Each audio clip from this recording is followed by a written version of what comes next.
Hi guys, so alam niyo naman yung nangyari and magsasalita na ako kasi syempre ayoko din naman kayong parang walang idea kung ano nangyari. Ngayon, naalis ako ng bansa kasi gusto ko muna magmuni-muni. Pupunta muna ako ng Japan para makalimutan ko yung mga nangyayari dito sa Pilipinas. So 5 AM yung flight ko and ito na yung mga gamit ko. So first time ko talaga mag-solo travel and kinakabahan ako. So tara, samahan niyo ako. Guys, nasa airport na ako. Kinakabahan ako. Mag-isa lang ako dito ngayon. Wala. Ganyan talaga ang buhay. Kaya natin to, guys. Sasakay na ako sa airplane. Iiwan ko muna ang Pilipinas dahil sobrang sakit. Hahanapin ko muna ang sarili ko. On the way na tayo sa Sapporo. Kain, guys!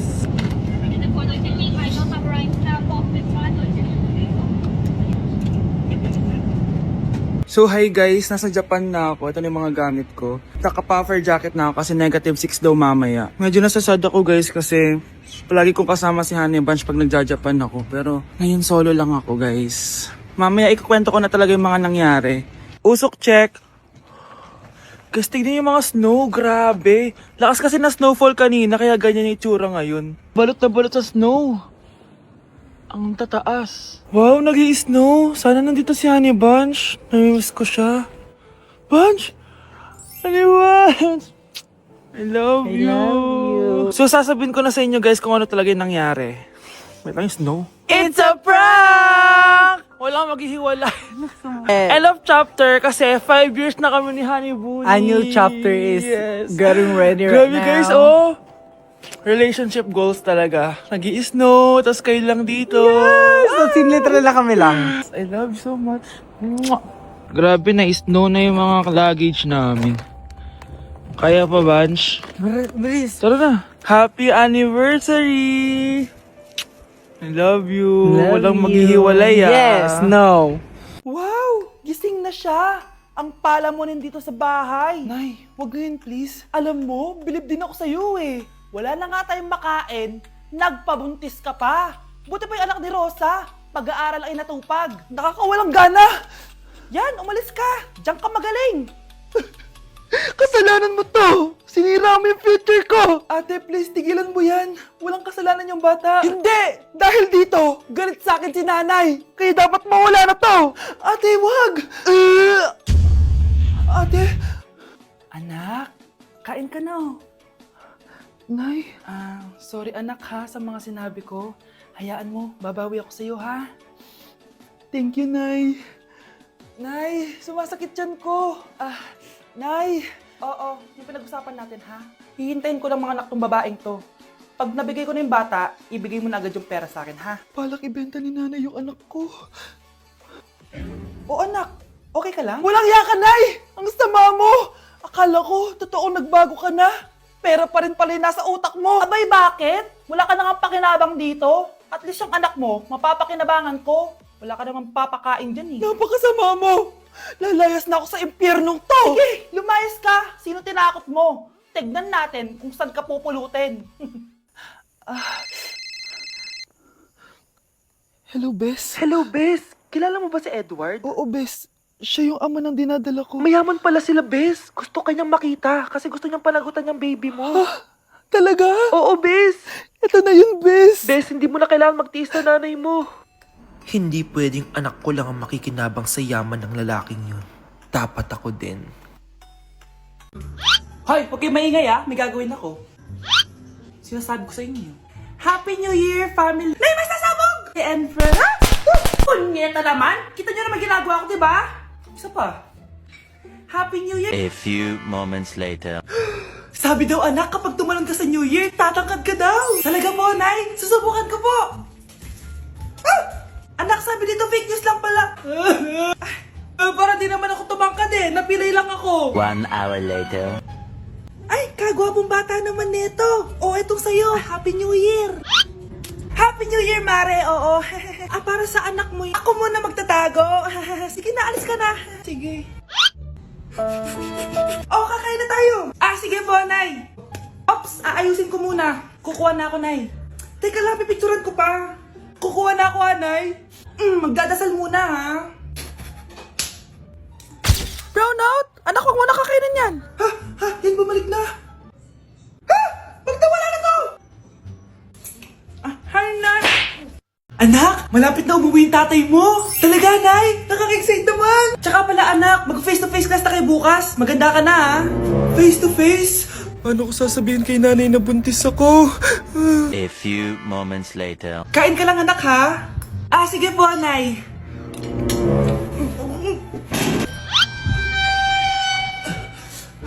Anak, may sakit ka ba? Wala po, Nay. Buntis ka? Opo, Nay. Kaya di po ako pwede mag-face-to-face. Paano ka mabubuntis? Eh, wala ka naman jowa. Meron po akong jowa, Nay. Tinago ko po sa inyo. Okay lang yan, anak. Tanggap pa rin kita. Darling, nandito na ako. Andito na pala tatay mo. Darling, eto na pala yung anak natin. Hi, Tay.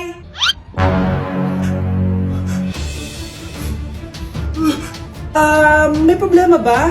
Darling, magpapaliwanag ako. Nay, siya po yung sinasabi ko na boyfriend ko. Nay, eto na po yung pagkain ni tatay. Thank you, anak. Pwede ba ako pumasok, Nay? Wag na muna, anak. Baka ma-stress yung tatay niyo eh. Sana gumaling na si tatay.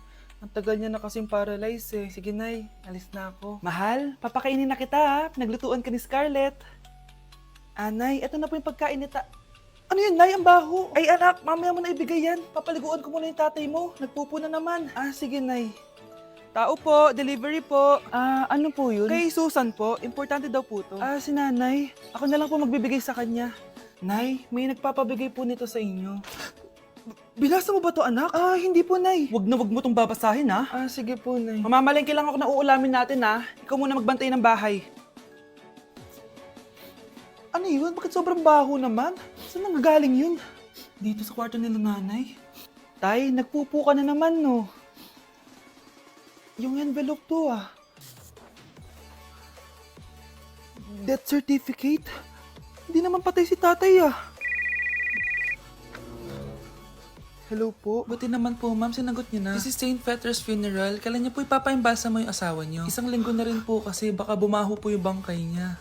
Anak, alam kong nasa kwarto ka ng tatay mo. Si nanay. Kaya hindi umuunlad ang Pilipinas dahil kinukurakot nyo. Mahiya naman kayo! Don't stop shaming them. Deserve nila yan. Mainit ang mata sa atin ng mga tao.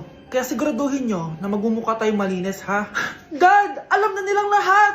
Nadidepress na ako! Binabash nila ako sa social media. Tapos kanina sa school, binubuli nila ako. Nasisira image ko. Ayusin mo to, Dad! Gumagawa na ako ng paraan, anak.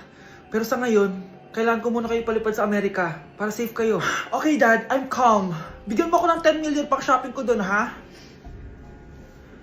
May mga mag-iimbestiga dito. Kaya lahat ng mga luxury cars namin, itago nyo muna. Hindi nila pwede makita yung mga yun. Base sa report na binigay sa akin, may ghost project daw kayo. Totoo ba yun? Wow! It's a yes or no question. Bakit di ka makasagot? Your Honor, kakusapin ko po muna yung lawyer ko. Ang kakapal nyo. Halata naman sa mga kilos nyo na guilty kayo. Kamusta na kaya sila, Mom and Dad? Sana okay lang sila. Nawala sa garahe ang 10 sa 12 luxury cars. Pati mga sasakyan tumakas na. Hindi kami papayag na hindi kayo mananagot. Hindi kami mananahimik sa issue na to. Nakikiramay po ako sa pagkawala ng asawa niyo. Masakit para sa amin ang pagkawala niya. Kailan pala namin makukuha yung mga ipapamana niya sa amin? Ipaprocess pa po namin yun, ma'am. I-update na lang po namin kayo. Sige po, attorney.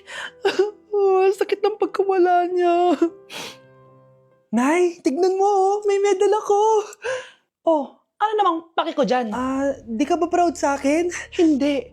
At wala akong paki sa'yo. Iniwan ka na ng tatay mo, di ba?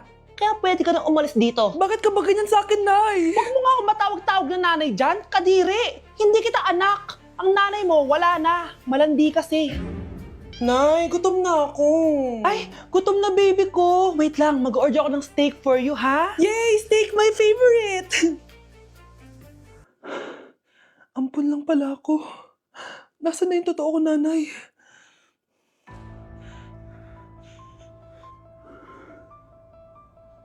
Tulog sila.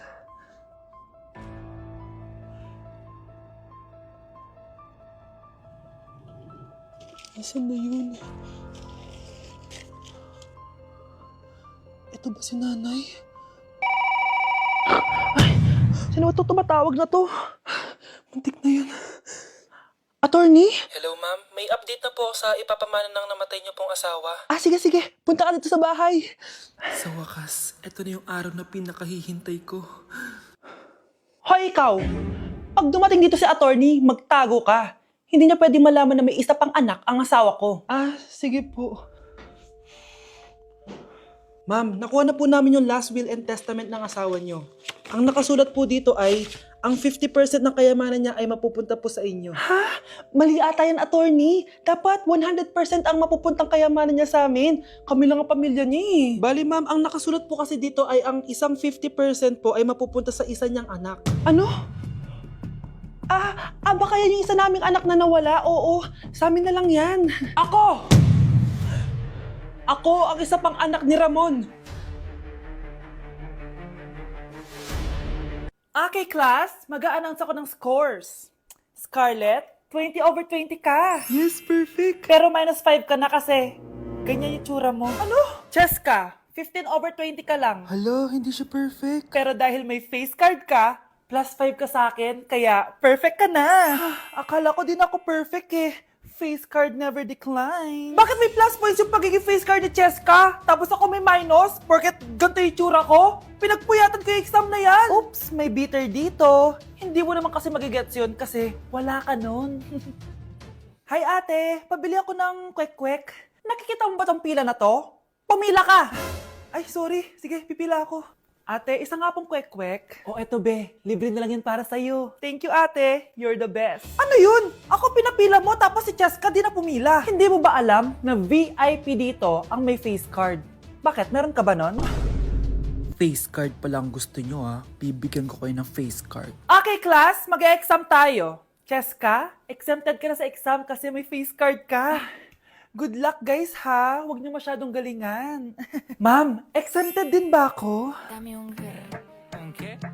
Scarlett? Grabe ang face card. Exempted ka na rin, Scarlett. Thank you, ma'am. Ako lang dapat ang face card dito sa room. Ako ang tunay na face card. Hindi ka na magkakajowa. Bakit naman po, Nay? Tumingin ka nga sa salamin. Ang pangit mo. Grabe naman po kayo, Nay. Hindi naman lahat ng tao bumabasa sa itsura. Okay. Tingnan ko na lang kung may magkakagusto sa'yo. A few moments later. Umamin na kaya ako sa crush ko. Tawagan ko nga. Hello, gusto ko lang sabihin na gusto kita. Ay, sorry, may girlfriend na ako eh. Tsaka nakakadiri yung mukha mo. Di kita magugustuhan. Hanap ka na lang ng kasing pangit mo.